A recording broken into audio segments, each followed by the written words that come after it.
عشنا ليلة البارحة واحد الحدث جلل اللي هو زلزال يعني اللي ضرب مناطق متعدة تقريبا المغرب كامل حس به، وكان بشكل خاص في المناطق اللي في نواحي مراكش.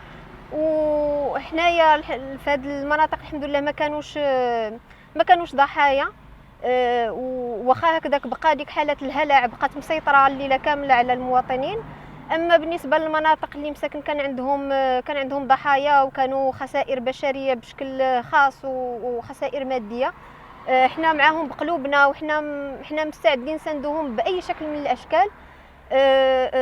كاين دابا حمله تبرع بالدم، وباش يعرفوا المواطنين ان كاع مراكز تحقن الدم في المغرب راهم حالين هذا الويكاند خدامين السبت والحد، وكاملين زعما واقفين. والمواطنين تبارك الله غير هذا مركز تحقن الدم ديال السويسي راه وصلوا تقريبا دابا ل 700 متبرع.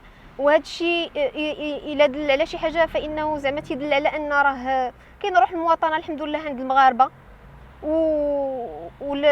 الله يرحم موتانا والله ونحتسبهم عند الله من الشهداء. المغرب البارح شهد كارثه ديال فاجعه ديال الزلزال اللي ضرب تقريبا 6.9 او 7.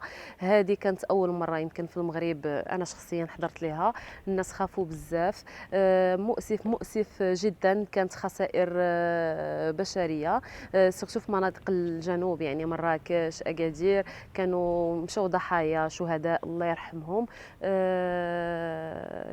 الجميل في الامر رغم هذه الكارثه المغاربه اتحدوا وداروا يد في يد. كنشوفوا اليوم الصباح بزاف الناس مشاو يتبرعوا بالدم، يعني بدون سابق انذار او بدون ما يفكروا جوج المرات.